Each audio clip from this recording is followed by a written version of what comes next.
दोस्तों ये मेरे पास Realme 11 Pro 5G, लेकिन पता है इस फोन की जो प्राइसिंग है वो Realme 10 Pro Plus से नीचे रखी गई है और इस फोन के अंदर आपको वैसा ही कर्व डिस्प्ले देखने को मिल रहा है बड़े भाई, यानी कि 11 Pro Plus से बिल्कुल एग्जैक्ट सिमिलर है। सेम डिस्प्ले देखने को मिल रहा है, सेम प्रोसेसर है, सेम बैटरी लाइफ है। फर्क सिर्फ दो चीजों का आ रहा है, आगे और पीछे के कैमरास का, फास्ट चार्जिंग का, यानी कि 67 वॉट सपोर्ट करता है, वो 100 वॉट है। एल्स दोनों फोन बहुत ही ज्यादा मतलब टोटली आइडेंटिकल है। लेकिन खास बात है 11 Pro की जो उसका एंट्री लेवल प्राइस है 23,999, लेकिन अब बात आती है 24,000 रुपीज में क्या ये फोन वर्थ इट है? क्योंकि अगर आप लोग को याद है ना 25,000 रुपीज प्राइस था Realme 10 Pro Plus का, और लग रहा है कि 11 Pro के अंदर वही चीज को ले आया है। तो क्या 10 Pro Plus के कंपैरिजन में बेटर है कि नहीं है, चलिए इस वीडियो के अंदर पता लगाते हैं। तो सबसे पहले बात करें तो Realme 11 Pro 5G की, तो इसका जो डिस्प्ले वो काफी इंटरेस्टिंग है, यानी कि 6.7 इंच का डिस्प्ले देखने को मिलता है, कर्व्ड एमोलेड डिस्प्ले देखने को मिलता है, 120 हर्ट्ज का रिफ्रेश रेट है, 950 निट्स की पीक ब्राइटनेस है, 2160 हर्ट्ज की PWM डिमिंग आपको देखने को मिलती है, और डिस्प्ले ओवरऑल फ्लूइड है, और ओवरऑल के कलर्स अच्छे, सैचुरेशन लेवल अच्छा है,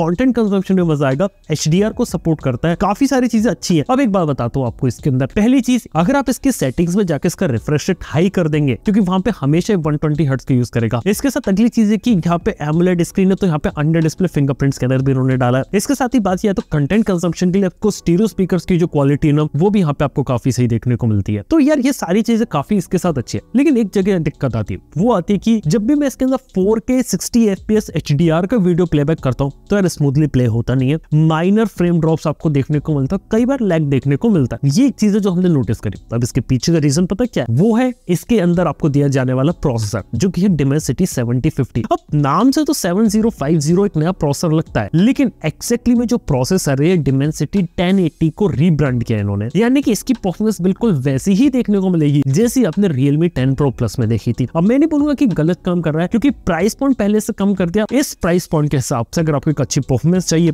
वो देखने को मिलेगी, कनेक्टिविटी चाहिए, 5G हमने इसके अंदर चेक किया, और ओवरऑल एक अच्छा एक्सपीरियंस आपको देखने को मिल रहा है। अगर आप सोच रहे हैं इसके अंदर बहुत ही ज्यादा हैवी गेमिंग कर लेंगे तो वो शायद इसके साथ यहाँ पे चीज पॉसिबल ना हो। इसके अंदर रैम स्टोरेज के अंदर 8GB रैम है, 128GB स्टोरेज, फिर 8256, फिर 12GB रैम, 256GB स्टोरेज वाला वर्जन देखने को मिलता है। इसके साथ ही बात करें फोन के पीछे की कैमरास की, तो डेफिनेटली इसके अंदर 100 मेगापिक्सल का कैमरा है, OIS के साथ इन्होंने प्रॉमिस किया है। लेकिन एक बात बताओ, इसके अंदर बोला गया ट्रिपल कैमरा है, लेकिन सच बताओ जो दो कैमरा है वो टोटली यूजलेस है। देखो मेन कैमरे से फोटोग्राफ खींचे, प्राइस पॉइंट के हिसाब से सही में इमेजेस के रिजल्ट आपको देखने को मिल जाएंगे, इमेजेस की क्वालिटी भी ठीक देखने को मिल जाएगी, लेकिन अल्ट्रा वाइड एंगल लेंस की जो कमी है वो तो यहाँ पे डेफिनेटली खटकती है। इसके साथ ही बात करें वीडियो रिकॉर्डिंग के अंदर, आपको 4K वीडियो रिकॉर्डिंग आप रियर कैमरा से यहाँ पे कर सकते हैं, पॉसिबल है, और सेल्फी में अभी भी 4K वीडियो रिकॉर्डिंग नहीं कर सकते। हालांकि सेल्फी में इसके अंदर आपको 16 मेगापिक्सल का सेल्फी कैमरा देखने को मिलता है, और उसका इमेज सैंपल ये रहा आपकी स्क्रीन पे। तो ये कुछ चीजें हो जाती है इस फोन के साथ। इसके साथ ही बात करें फोन के अंदर एक और काफी इंटरेस्टिंग चीज है, वो है इसका डिजाइन। पीछे से जो डिजाइन है ना, आपको वीगन लेदर आपको देखने को मिलता है। अब देखो जाए तो ओवरऑल प्लास्टिक ही मैं बोलूंगा, लेकिन हाँ इसका लुक एंड फील ऐसा है कि आपको लेदर देखने को मिल रहा है, और डिजाइन की जो इंस्पिरेशन ली है ना वो लिए गुची से, तो गुची इंस्पायर्ड डिजाइन आपको पीछे देखने को मिलता है। हालांकि देखने में फोन काफी प्रीमियम लगता है, डिजाइन और लुक्स इनकी प्रायोरिटी, तो कुछ नई चीज यहाँ पे लोग लेकर आ रहे हैं। लेकिन इसका एक छोटा सा जो नुकसान हुआ ना लेदर डाली इन्होंने इसका, वो ये है कि फोन की थिकनेस और वेट इंक्रीज हो गया। इस फोन का वेट ऑलमोस्ट 189 ग्राम्स के अराउंड है, और अराउंड 8.7 mm थिकनेस है। लेकिन अगर यहाँ पे अगर मैं इसका ब्लैक वाला वर्जन लूँ ना, तो उसके अंदर आपको 8.2 mm की थिकनेस देखने को मिलेगा, 183 ग्राम्स वेट है। फोन के अंदर 5000 mAh की बैटरी है, लेकिन उसके बावजूद भी वेट और थिकनेस उन्होंने मेंटेन करके रखी हुई है। और एक और चीज बोलना चाहूंगा, फोन के अंदर चार्जिंग की 67 वॉट की चार्जिंग देके एक अच्छा काम किया है, वो सफिशिएंट चार्जिंग स्पीड है, कोई दिक्कत नहीं है। प्लस जो चार्जर वो डब्बे के अंदर दिया गया, तो वो भी एक अच्छा काम है।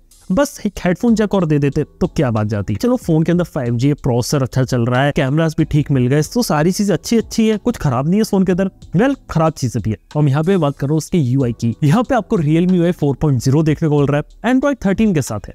अब देखा जाए तो UI को मैंने चेक किया, चलाया, फास्ट था, स्मूथ था, फीचर्स भी काफी अच्छे थे, एनिमेशंस भी काफी अच्छे थे। जस्ट कि मैंने बोला कि 120 हर्ट्ज पे अगर आप इसे सेट कर देंगे तो एक अच्छा स्मूथ एक्सपीरियंस लिया जा सकता है, और इसके अंदर आपको ऑलवेज ऑन डिस्प्ले देखने को मिलेगा, और भी काफी सारे दूसरे ढेर सारे फीचर्स जो रेगुलर तौर पर Realme UI में देखने को मिलते हैं। लेकिन पता है प्रॉब्लम क्या है? प्रॉब्लम है इसके अंदर ब्लोटवेयर एप्स की। अपने प्राइस पॉइंट के अंदर जितने भी दूसरे फोन आते हैं ना, सबसे ज्यादा ब्लोटवेयर एप्स आपको इस फोन के अंदर देखने को मिल रही है। इसके अंदर काफी सारी फालतू की एप्स देखने को मिल रही है, यहाँ तक की रिकमेंडेशंस आपको देखने को मिलती है, कई बार एड्स देखने को मिलती है, और लगता है कि Realme जब अपने प्रीमियम फोन बना रही है, अब इतने महंगे फोन में ऐसी चीजें होंगी UI में, तो UI का एक्सपीरियंस डाउनग्रेड होगा। अगर आप एक महंगा फोन बना रहे हो और उसके अंदर अगर आप UI भी अगर प्रीमियम दे दो, तो उसमें क्या जाएगा। Realme 10 Pro Plus में हॉट एप्स हॉट गेम्स आए तो उसके बारे में बोला था कि ये चीजें नहीं होनी चाहिए, लेकिन Realme 10 Pro Plus की हॉट एप्स हॉट गेम्स इस फोन में कंटिन्यू है। लेकिन एक और नई ऐप डाल दी है, वो है हॉट फ्री गेम्स। इसके अंदर आप देखना कि ये चीजें कहाँ जाती है। सिर्फ यूआई एक ऐसी चीज है जहाँ पर Realme थोड़ा सा काम कर ले, अपनी यूआई को थोड़ा सा क्लीन कर ले, रिकमेंडेशंस कम कर ले, एक बहुत सही चीज हो सकती है। यानी कि चीजें आपने बहुत ज्यादा डाल दी लेकिन उनको कम करने की जरूरत है। स्पेशली Realme स्टोर की तो जरूरत नहीं है। अगर आप ऐप कोई अगर डाउनलोड कर रहे हो प्ले स्टोर से तो Realme स्टोर की जरूरत क्या पड़ेगी। ओवरऑल चलिए डिवाइड करते हैं इसको प्रोस एंड कॉन्स में। प्रोस में डेफिनेटली डिजाइन अच्छा है, डिस्प्ले अच्छा है, स्टीरियो स्पीकर्स की क्वालिटी भी अच्छी देखने को मिलेगी, बैटरी बैकअप आपको इसके अंदर अच्छा देखने को मिलेगा और ओवरऑल पैकेज यहाँ पे सही है। नेगेटिव चीजों में सिर्फ दो चीजों पे बात करना चाहूंगा। पहली चीज होगी इसके अंदर अल्ट्रा वाइड एंगल लेंस की कमी अभी भी खटकती है। 20,000 रुपए के नीचे के फोन में भी मैं इस बात समझ सकता हूँ कि अल्ट्रा वाइड एंगल लेंस हटा है, लेकिन 20,000 रुपए के ऊपर के फोन में भी हटाया जा रहा है। अगली चीज बोलना चाहूंगा या ब्लोटवेयर की, ब्लोटवेयर एड वाली चीजें खत्म कर दे तो एक अच्छा बात है। फाइनली वर्डिक्ट ये बोलना चाहूंगा, अगर आपकी प्रायोरिटी ऐसा फोन लेने के लिए जिसके अंदर आपको एक अच्छा डिजाइन मिले, कर्व डिस्प्ले मिले, Realme का फोन लेना है और ओवरऑल स्टीरियो स्पीकर्स मिल रहे हैं, एक डिसेंट कैमरा देखने को मिले, तो डेफिनेटली आप इस फोन के ऊपर जा सकते हैं। उन लोगों के लिए फोन बिल्कुल नहीं है जो लोगों की एक्सपेक्टेशन है कि हमें क्लीन यूआई देखने को मिलेगा, जो मोबाइल फोन के अंदर यूआई के अंदर एड्स देखना नहीं चाहते, ब्लोटवेयर देखना नहीं चाहते, उन लोगों के लिए फोन यहाँ पर नहीं बना। ये कहानी होती है Realme 11 Pro की। आप लोगों को ये फोन यहाँ पे कैसा लगा नीचे कमेंट में बताना ना भूलना। थैंक यू देखने के लिए। मैं आपसे मिलता हूं नेक्स्ट वन के अंदर। Good bye.